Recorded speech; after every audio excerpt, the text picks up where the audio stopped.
ஆண்டவருடைய வார்த்தைக்கு எத்தனை பேர் ஆவலாக இருக்கீங்க? இந்த புதிய வருடத்திலும் ஆண்டவர் தந்த ஆசீர்வாதமான வார்த்தை 91ஆம் சங்கீதம் அதனுடைய 11வது வசனத்தின் பின்பகுதி. உனக்காக தம்முடைய தூதர்களுக்கு கட்டளையிடுவார். ஆமீன் சொல்லுங்க பார்க்கலாம். தூதர்கள் எல்லாம் பரலோகத்தில் இருக்கிறவங்கயா, அவங்க வேலையெல்லாம் பரலோகத்தில் தான் அப்படின்னு நீங்கள் நினைக்க வேண்டாம். பரலோகத்தில் இருக்கிற தூதர்கள் பூமியில் இருக்கிற உங்களுக்காக எனக்காக உதவி செய்வதற்காக இருக்கிறார்கள். ஆண்டவர் அதற்காகவே அவர்களை பணிவிடை ஆவிகளாக என்ன செய்திருக்கிறார்? வைத்திருக்கிறார். அவருடைய பிள்ளைகளாகிய நமக்கு தேவைப்படுகிற நேரத்தில் எல்லாம் அவர்கள் வந்து நம்மை பலப்படுத்த, நம்மை உற்சாகப்படுத்த, நாம் செய்ய முடியாத காரியங்களை நமக்காக செய்து அந்த காரியத்தில் நாம் சந்தோஷப்பட்டு கலிகூற அவர்கள் இன்றைக்கும் செயல்பட்டு கொண்டிருக்கிறார்கள். அல்லேலூயா. அதனால் இந்த வருஷம் பரலோகத்தில் இருக்கிற தூதர்களை இந்த பூமியில் நம்ம பார்க்குற வருஷம். நீங்கள் இந்த பூமியில் மனிதர்களை தான் பார்த்துட்டே இருக்கீங்க. ஆனால் இயேசுவின் வல்லமையுள்ள நாமத்தில் விசுவாசத்தோடு நான் உங்களை பார்த்து சொல்கிறேன், இந்த வருஷம் தூதர்களை இந்த பூமியில் நம்ம பார்ப்போம். அல்லேலூயா. நாம் பழகி கொண்டிருக்கிற இடங்களிலே நாம் தூதர்கள் என்ன செய்வோம்? பார்ப்போம். எங்கே நமக்கு உதவி தேவையோ அங்கே அவர்களை கர்த்தர் அனுப்பி நமக்கு அந்த உதவியை நாம் பெற்றுக்கொள்ள ஒரு வாய்ப்பை அவர் தருகிறத நாம் பார்ப்போம். நல்லா புரிஞ்சுக்கோங்க, தூதர்கள் நம்மை காட்டிலும் பலம் உள்ளவர்கள். அல்லேலூயா. தூதர்கள் நம்மை காட்டிலும் அதிகாரம் உள்ளவர்கள். தூதர்கள் நம்மை காட்டிலும் ஞானம் உள்ளவர்கள். நாம் ஒரு லிமிட் தான், நம்மளால் ஒரு லிமிட் தான் செயல்பட முடியும், காரியங்களை செய்ய முடியும். ஒரு திராணின்னு நமக்கு ஒன்று இருக்குது பார்த்தீங்களா, அதுக்கு மேலே நம்மளால் ஒன்றும் என்ன செய்ய முடியாது, செய்ய முடியாது. அதை அறிந்த தேவன் அந்த நேரத்தில் நம்ம ஸ்ட்ரக்காகி நிற்கக்கூடாது. ஐயோ என்னால் இதை செய்ய முடியலையா, நான் என்ன செய்வேன், நான் எங்கே போவேன்னு அங்கலாய்க்கக்கூடாது, புலம்பக்கூடாது. அதுக்கு தான் கர்த்தர் உனக்காக தம்முடைய தூதர்களுக்கு கட்டளையிடுவார். ஆமீன் சொல்லுங்க பார்க்கலாம். நான் விசுவாசிக்கிறேன், நீங்கள் நிறைய பேர் எனக்கு உதவி செய்யறதுக்கு ஒரு திறமை இல்லைன்னு ரொம்ப புலம்பிட்டீங்கன்னு நினைக்கிறேன். அதனால தான் இந்த பூமியில் ஒருத்தர் இல்லைனாலும் பரவாயில்ல, நான் வச்சிருக்கிற தூதனை உனக்கு அனுப்புகிறேன், நீ ஏன் ஒரி பண்ணுற அப்படிங்கிற ஒரு எண்ணத்தோடு தான் இந்த வார்த்தையை ஆண்டவர் எனக்கு தந்திருக்கிறார். ஏன்னா இந்த வாக்கு தத்தத்திற்காக 7 நாட்கள் நான் கர்த்தருடைய சமூகத்தில் காத்திருந்து ஜெபித்த போது இந்த வசனம் தான் கிடச்சிது. எனக்கு இந்த வசனம் பெரிய அளவில் சந்தோஷத்தை என்ன செய்யலை, முதல்ல தரல. இந்த வார்த்தையை ஆண்டவர் எனக்கு தரும்போது இந்த வார்த்தை எனக்கு பெரிய லெவலில் உனக்காக தம்முடைய தூதர்களுக்கு கட்டளையிடுவார் அப்படிங்கிற அந்த வசனம் எனக்கு பெரிய ஒரு சந்தோஷத்தை தரல. ஆனாலும் இதுதான் ஆண்டவருடைய வார்த்தையா, இதுதான் வாக்கு தத்தமா, இதைத்தான் கர்த்தர் தருகிறாரா அப்படின்னு சொல்லி நான் அதை உறுதிப்படுத்துவதற்காக தேவ சமூகத்தில் தொடர்ந்து கொண்டே இருந்தேன் என்னுடைய ஜெபத்தை, என்னுடைய நேரங்களெல்லாம். ஆண்டவர் பார்த்தீங்கன்னா அதுக்கப்புறம் திரும்ப திரும்ப திரும்ப திரும்ப திரும்ப திரும்ப எங்கே யாரை பார்த்தாலும் தூதனை பற்றி பேசுவாங்க. அல்லேலூயா. ஊழியரை பார்த்தாலும் தூதரை பற்றி பேசுவார், விசுவாசியை பார்த்தாலும் தூதரை பற்றி பேசுவார், வீட்லேயும் தூதரை பற்றி தான் பேச்சு. ஆமீன் சொல்லுங்க பார்க்கலாம். இப்படியே ஆண்டவர் அதை கன்ஃபார்ம் பண்ணதுனால தான் ஆண்டுடைய சமூகத்தில் ஆண்டவர் இந்த வார்த்தையை நீங்கள் தந்திருக்கீங்கன்னா, இயற்கைக்கு அப்பாற்பட்ட ஆவிக்குரிய உலகத்தில் இருக்கிற நீங்கள் படைத்த அந்த தூதர்களை இந்த மாம்ச உலகத்தில் எங்கள் கண்கள் காண நீங்கள் எங்களுக்கு உதவியாக அனுப்ப போகிறீங்க. அப்படி ஒரு சூப்பர் நேச்சுரல் எக்ஸ்பீரியன்ஸை எங்களுக்கு நீங்கள் தர போகிறீங்க. அதுக்காக ஸ்தோத்திரம்னு நான் கர்த்தரை துதித்தேன். அல்லேலூயா. ஏன்னா ஆரம்ப நாட்களில் நானே ஜெபம் பண்ணியிருக்கேன். நானும் ஒரு நாள் தூதனை நினச்சிக்கணும் பார்க்கணும். மரியாளுக்கு முன்னாடி சகரியாவுக்கு முன்னாடி கேப்ரியெல்லாம் வந்தார், அவங்க அப்படி பயந்தாங்கன்றிருக்க. பேதுரு பூட்டப்பட்டிருந்த அறையில் தூங்கிட்டு இருக்கும்போது அவனை பார்க்குறதுக்கு தூதன் வந்திருக்கிறாரு. அவன் வந்ததே தெரியாமல், வெளிச்சம் பிரகாசித்தது தெரியாமல், இடுப்பில் தட்டும்போது கூட அது உண்மையாக நடக்கிறது தெரியாமல், கனவுன்னே நினச்சிட்டு கதவு திறந்த வெளியே வரைக்கும் வந்திருக்கான் பாருங்க.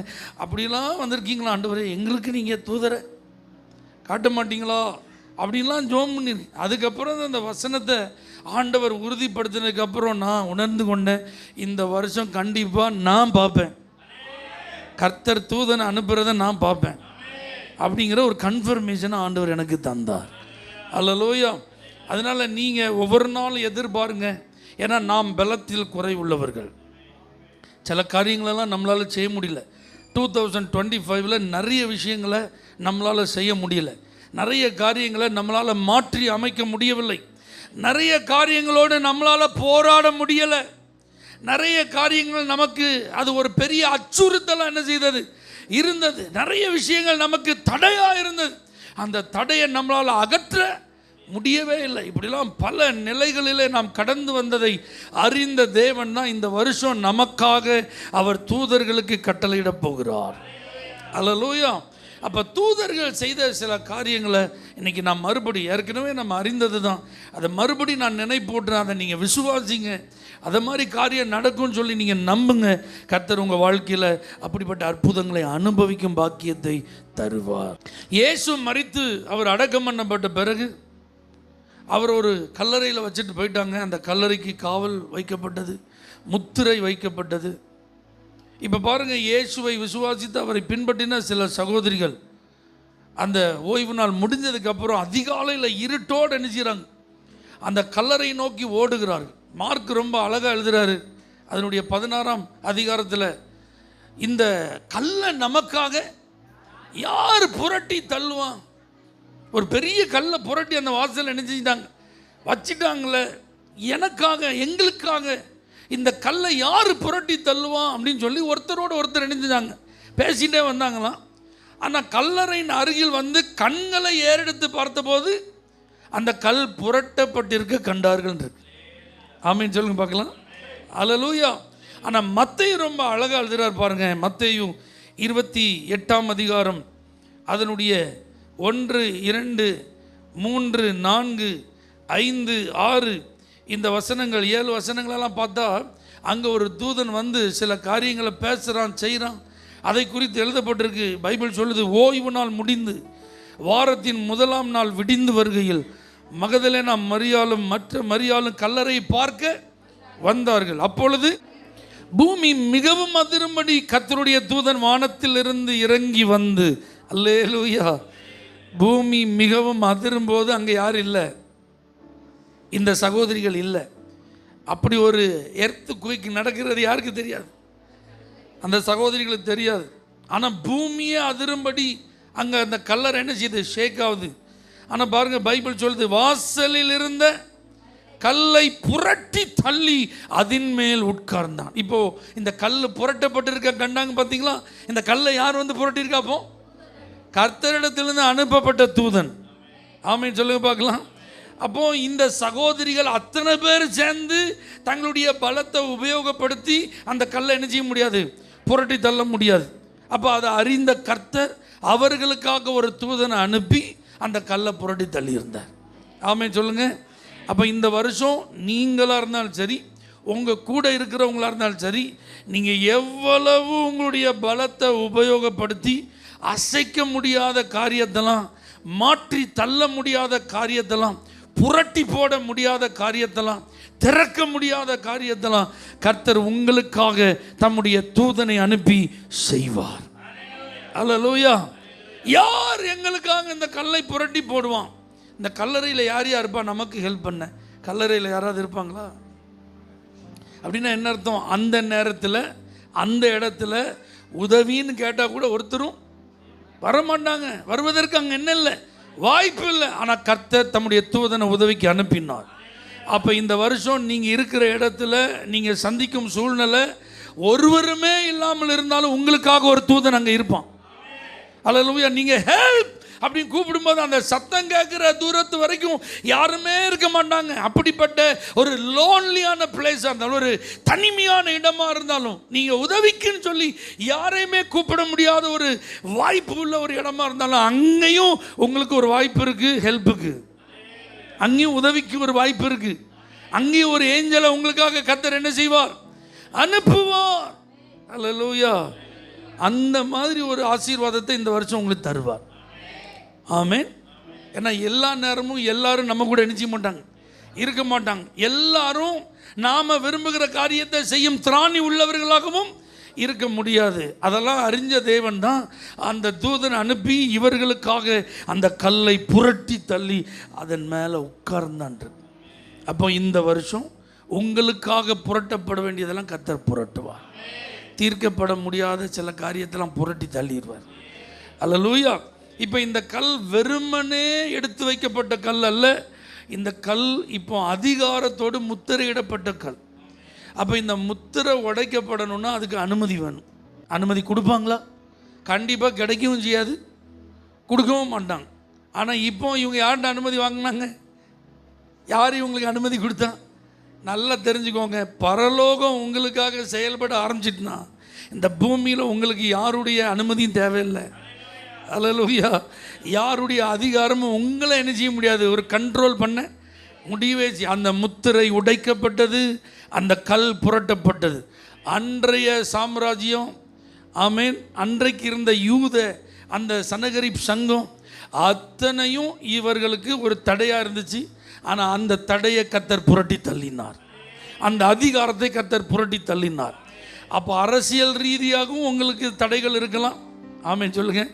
சமூக ரீதியாகவும் உங்களுக்கு என்ன இருக்கலாம், சில தடைகள் இருக்கலாம். எந்த தடையாக இருந்தாலும் இந்த ஆண்டு கர்த்தர் ஒரு தூதன் அனுப்பி உங்களுக்கு முன்பாக இருக்கிற அந்த தடையை புரட்டி தள்ளுவார். கவர்மெண்ட்லேருந்து உங்களுக்கு எந்த தடை இருக்காது. அரசு ஊழியர்கள் நீங்கள் யாராவது இருப்பீங்கன்னா, உங்களுக்காக கர்த்தர் ஒரு காரியத்தை செய்யணும்னு முடிவு பண்ணிட்டான்னா, இந்த ரூல் படி, இந்த சட்டத்தின்படி அதெல்லாம் வாய்க்காது, அதெல்லாம் நடக்காது, அதெல்லாம் செல்லாது, அதெல்லாம் இல்லை அப்படின்னு இருந்தால் இனி இருக்கும். உங்களுக்காகவே ஒரு தூதனை கர்த்தர் அனுப்புவார். அந்த ரூல்ஸ் எல்லாம் கர்த்தர் பிரேக் பண்ணுவார். அல்லேலூயா. கர்த்தர் அந்த சூழ்நிலைகளெல்லாம் மாற்றுவார். ஏன்னா அரசாங்க முத்திரை இங்கே உடைக்கப்பட்டது, அதிகாரங்கள் இங்கே தகர்க்கப்பட்டது.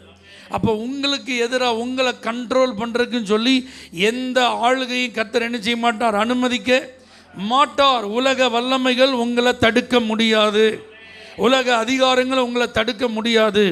அப்படி தடுத்து வைக்கப்பட்டிருந்த கல்லை புரட்டி தள்ள ஒரு தூதன் இறங்கி வந்தது போல உங்களுக்காக ஒரு புதிய சட்டம் இயற்றப்பட, உங்களுக்காக எழுதப்பட்ட சட்டம் திருத்தி அமைக்கப்பட கர்த்தர் ஒரு தூதனை அனுப்புவார்.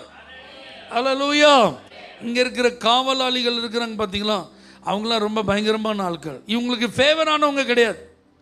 இந்த சகோதரிகள் வந்தோடனே, ஏம்மா நீங்கள் இயேசுநாதரை பார்க்க வந்தீங்களா?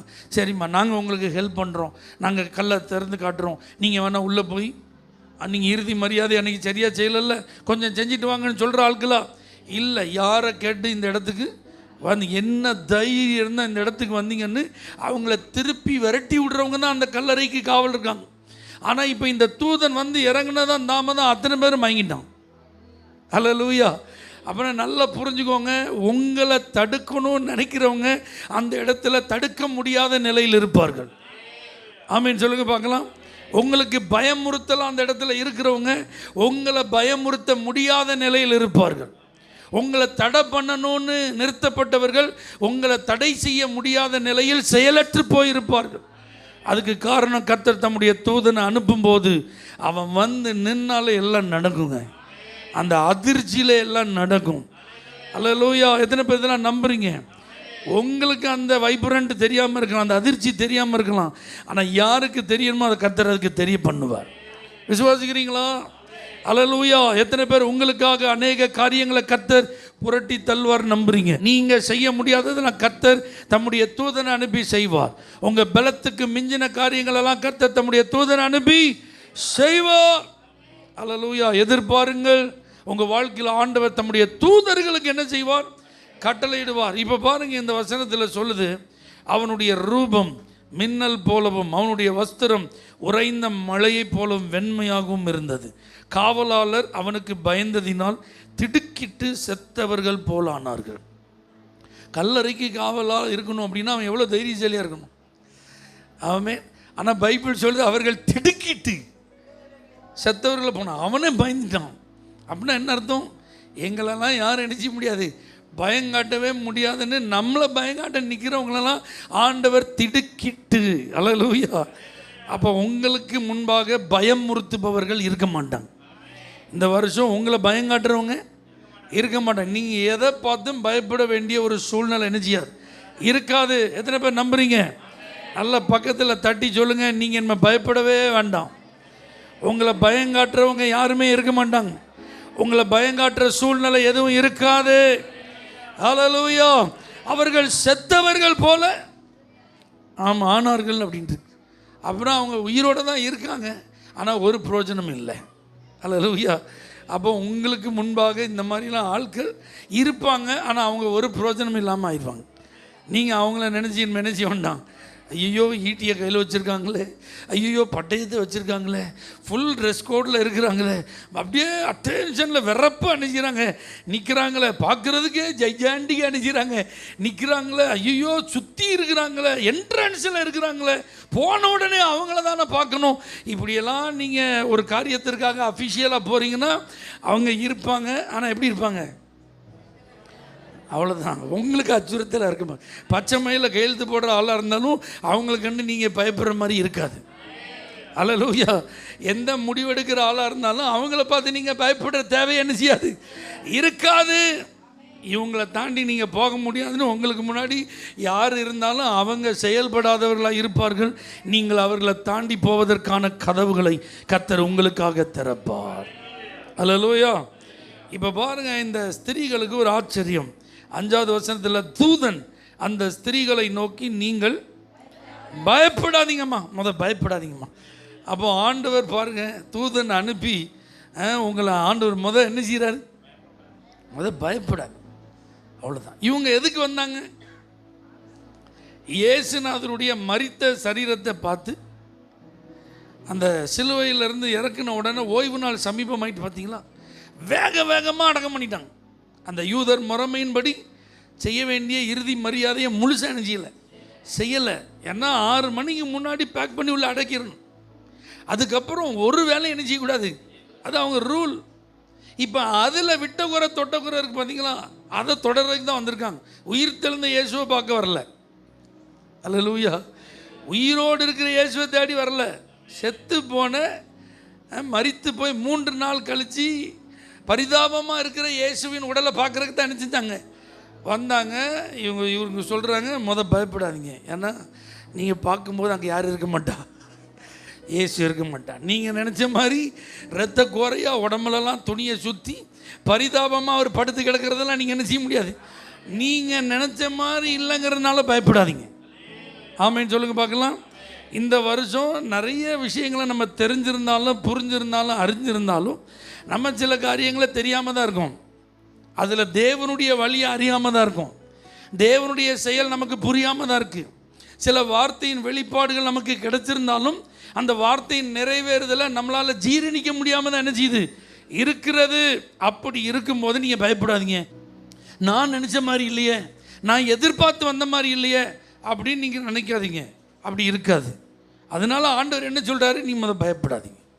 நீங்கள் எதிர்பார்த்தது சாதாரணமானது, ஆனால் நான் உங்களுக்கு தரப்போகிறது சர்ப்ரைஸு. அல்லேலூயா.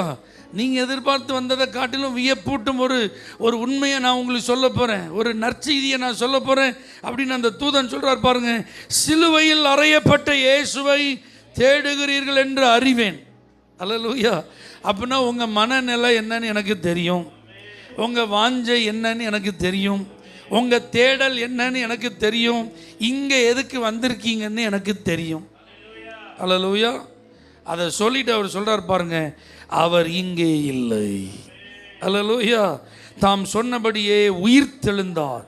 இப்போ பாருங்க கர்த்தரை வச்ச இடத்த அப்படின்னு காட்டுறார். ஆமென் சொல்லுங்க. அப்போ தான் இவங்களுக்கு தைரியம், விசுவாசம்.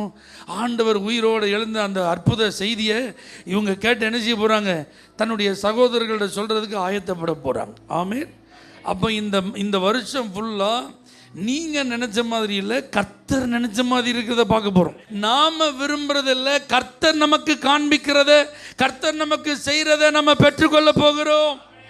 அல்லேலூயா. நாம் நினைக்கிறது, நாம் விரும்புறதெல்லாம் அற்பமானது, சாதாரணமானது. அதெல்லாம் அதை வச்சு ஒரு பிரயோஜனம் கிடையாது. மரித்து போன இயேசுவை வச்சு என்னங்க செய்ய முடியும்? அல்லேலூயா. அந்த டெட் பாடியை வச்சு நம்ம என்ன செய்ய? அவர் மரணத்தை ஜெயித்தவராய், பாதாளத்தை ஜெயித்தவராய், பிசாசின் தலையை சிலுவையில் நசுக்கினவராய் வெற்றி சிறந்தார். அப்படி அதை தான் நம்ம தெரிஞ்சிருக்கணும். அந்த உண்மை தான் நமக்கு தெரியணும். அந்த இயேசுவை தான் நம்ம பார்க்கணும். மரித்த இயேசுவை நம்ம என்ன செய்ய வேண்டாம், பார்க்க வேண்டாம். உயிர் தெழுந்த இயேசுவை தான் நம்ம பார்க்கணும். அப்போ அந்த உண்மைக்கு நேராக நாம் நடத்தப்பட இந்த வருஷம் தூதர்களை கர்த்தர் அனுப்புவார். உங்கள் கண்கள் காண வேண்டியதை காண, நீங்கள் அறிய வேண்டிய உண்மையை அறிய, நீங்கள் விரும்பினதை காட்டிலும் நீங்கள் விரும்ப வேண்டியது என்ன என்பதை வெளிப்படுத்த ஆண்டவர் தம்முடைய தூதர்களுக்கு கட்டளையிடுவார். அல்லேலூயா. எத்தனை பேர் ஆமென் சொல்கிறீங்க? இவங்கெல்லாம் சாதாரணமான ஆட்கள் கிடையாது. இந்த அக்காமா ரம்மா மாதிரிலாம் ஆண்டவர் அதிகமாக நேசித்தவங்க. இல்லாட்டி அதிகாலையில் வந்திருப்பாங்களா? சீஷர்கள் ஒருத்தவங்க கூட வரல. ஆனால் இந்த அம்மா மாதிரி தான் வந்திருந்தாங்க. அப்போ அவங்கள ஏமாற்ற கர்த்தர் விரும்பலை. ஒரு ஆமென் சொல்லுங்க. அவங்கள திரும்ப ஏமாற்றத்தோடு, வேதனையோடு, கண்ணீரோடு திருப்பி அனுப்ப ஆண்டவர் விரும்பலை. அதுக்கு தான் இந்த உண்மை செய்தியை சொல்கிறதுக்கு தம்முடைய தூதன் அனுப்பினார். அதிகாலையில் வாஞ்சியோடு ஒவ்வொரு நாளும் எழும்புகிற உங்களை இந்த வருஷம் கர்த்தர் ஏமாற்ற மாட்டார். ஒவ்வொரு அதிகாலையும் இயேசுவை தேடுவதற்கு, முதலாவது மனிதனுடைய முகத்தை பார்ப்பதற்கு முன்பு இயேசுவின் முகத்தை பார்க்க வேண்டும் என்று வாஞ்சிக்கிற உங்களுக்கு இந்த வருஷம் ஃபுல்லாக சர்ப்ரைஸ் இருக்குங்க. அல்லேலூயா. நீங்கள் நினச்சி எழும்பும் காரியம் சாதாரணமானது. அல்லேலூயா. நீங்கள் நினச்சிட்டு ஆண்டவரை வாஞ்சியா தேடி வரும் காரியம் அற்பமானது. ஆனால் கர்த்தர் உங்களுக்கு காண்பிக்க போகிறது அற்புதமானது, ஆச்சரியமானது. அதனால் ஒவ்வொரு அதிகாலையிலும் உங்களுடைய வாஞ்சை நிறைவேற போகிறது. ஒவ்வொரு முறை நீங்கள் ஆண்டவரை தேடி அதற்காக எடுக்கும் பிரயாசங்களுக்கு நல்ல பலன் உண்டாக போகிறது. எத்தனை பேர் ஆமென் சொல்றீங்க? அல்லேலூயா. அதனால் கர்த்தரிடத்தில் வருகிற நீங்கள் ஒரு நாள் இந்த வருஷம் வந்த வண்ணமாக திரும்ப போகிறது இல்லை. நீங்கள் எதிர்பார்த்த மாதிரி இல்லைங்க. கர்த்தர் சொல்ல வேண்டியதை சொல்லி அனுப்ப போகிறார். கர்த்தர் செய்ய வேண்டியதை செய்து அனுப்ப போகிறார். இனி ஒவ்வொரு முறை ஆண்டவருடைய பாதத்திற்கு வரும்போது, அவருடைய தரிசனத்தை நாடி வரும்போதெல்லாம் நீங்கள் எதிர்பாருங்க, நான் விரும்புகிறது அல்லப்பா, நீங்கள் விரும்புகிறத செஞ்சு அனுப்புங்கன்னு சொல்லுங்கள். தூதனை வச்சு ஆண்டவர் செய்வார். எத்தனை பேர் இதெல்லாம் நம்புறீங்க? ஆண்டவர் இப்படிப்பட்ட ஆசீர்வாதங்களெல்லாம் உங்களுக்கு தரணும் அப்படின்னா 34 சங்கீதம் 7வது வசனத்தில் கர்த்தருடைய தூதன் அவருக்கு பயந்தவர்களை சூழ பாளையம் இறங்கி அவர்களை விடுவிக்கிறார். அப்போ இந்த மாதிரி தூதர்கள் மூலமாக கிடைக்கும் ஆசீர்வாதத்தெல்லாம் பெற்றுக்கொள்ளணும்னா நமக்கு உள்ள என்ன இருக்கணும்? ஒரு தெய்வ பயம் இருக்கணும். கர்த்தருக்கு பயப்படுற பயம் இருக்கணும். இந்த வருஷத்தின் முதல் நாள்லேயே தீர்மானம் பண்ணுங்க, நான் போன வருஷத்தில் ஆண்டவருக்கு பயந்ததை காட்டிலும் இந்த வருஷம் நான் அதிகமாக கர்த்தருக்கு பயம். தீமையெல்லாம் கம்ப்ளீட்டாக நான் வெறுத்துடணும். தேவனுக்கு பிரியமில்லாததெல்லாம் விட்டு என்ன செஞ்சிடணும்? விலகிடணும். பாவம் அப்படின்னு உணர்த்தப்படுற ஒன்றிலும் நான் என்ன செய்யக்கூடாது? தலையிடக்கூடாது. வசனத்துக்கு நான் அப்படியே என்ன செய்யணும்? என்னை அர்ப்பணிக்கணும். வார்த்தைக்கு கீழ்ப்படிந்து நடக்க நான் தாமதிக்கவே கூடாது. நான் ஆண்டவரை மரியாதையோடு கனம் பண்ணணும்னு நினச்சேன்னா அவருக்கு நான் பயப்படணும்.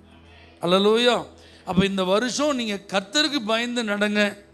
உங்களுக்காக தூதர்கள் அனுப்பி நீங்கள் அனுபவிக்க வேண்டிய அநேக ஆசீர்வாதங்களை கர்த்தர் உங்களுக்கு காண்பித்து தருவார்.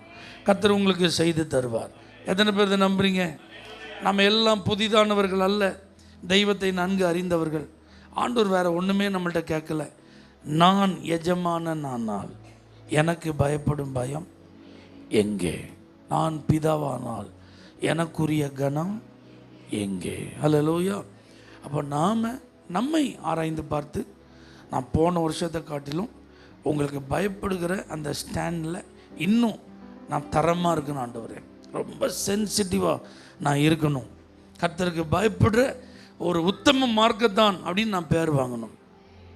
என்னைய பார்க்கும்போதே சொல்லணும், இதோ இந்த மனுஷன் கர்த்தருக்கு பயப்படுறவன் அப்படி சொல்லணும். இதோ இந்த மனுஷி கர்த்தருக்கு பயப்படுகிறவள் அப்படின்னு சொல்லணும். அப்படி ஒரு அடையாளத்தை எனக்கு நீங்கள் தாங்க அப்படின்னு சொல்லி நம்ம அர்ப்பணிப்போமானால் வானத்தில் இருந்து எல்லாத்தையும் செய்கிறவங்களை இந்த பூமியில் நம்ம பார்ப்போம். தூதர்களை நம்முடைய கண்கள் பிரத்யட்சமாய் காணும். கண்களை மூடி நம்ம கர்த்தரை ஸ்தோத்திரம் பண்ணுவோம். Thank you Jesus. நன்றி பரிசுத்த ஆவியானவரே. எங்களுடைய திராணிக்கு மிஞ்சின காரியங்கள், எங்களுடைய பலத்திற்கு மிஞ்சின காரியங்கள், எங்களை அச்சுறுத்தும் காரியங்கள், எங்களுக்கு முன்பாக இருக்கிற தடைகளாக இருக்கிற அதிகாரங்கள், இவைகளுக்கு மத்தியில் உம்முடைய தூதர்களை நீர் அனுப்ப போகிறதற்காக ஸ்தோத்திரம்.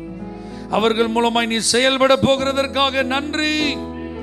நீர் கிரியைகளை நடப்பிக்க போகிறதற்காக உங்களை நாங்கள் துதிக்கிறோம் ஆண்டவரே, உங்களை நாங்கள் ஸ்தோத்தரிக்கிறோம் ஆண்டவரே. கர்த்தர் பெரிய காரியங்களை செய்வீராக. பரலோக தேவனே, எங்களோடு நீர் பேசின இந்த நல்ல வார்த்தைகளுக்காக நன்றி. பரலோகத்தில் வாசம் பண்ணி கொண்டிருக்கிற அந்த தூதர்களை இந்த பூமியில் எங்களுடைய காரியங்களிலே வந்து அவர்கள் செயல்படுகிறத நாங்கள் பார்க்கும் நல்ல அனுபவங்களை இந்த வருஷத்தில் எங்களுக்கு தந்து எங்களை ஆசீர்வதிக்க போகிறதற்காக நன்றி. இந்த ஆராதனையில் பங்கெடுத்த தேவ பிள்ளைகள் ஒவ்வொருவருக்கும் நீர் ஆண்டவரை நியமித்திருக்கிற அந்த பணிவிடை ஆவிகள் ஒவ்வொரு நாள் அவர்களை பாதுகாப்பார்களாக. ஒவ்வொரு நாள் அவர்களை பராமரிப்பார்களாக, ஒவ்வொரு நாள் அவர்களை பலப்படுத்துவார்களாக, ஒவ்வொரு நாள் இவர்களை வழி நடத்துவார்களாக. வாஞ்சைகள் விருப்பங்களை நிறைவேற்றி உம்முடைய பிள்ளைகளை ஆசீர்வதிப்பீராக. துதியும் கனமும் மகிமையும் உமக்கே நாங்கள் ஏறெடுக்கிறோம். இயேசுவின் நாமத்தில் ஜெபிக்கிறோம் எங்கள் ஜீவனுள்ள நல்ல பிதாவே. For prayer contact, Pastor J. Kumar, El Shaddai Ministries, 9500252586, Surandai.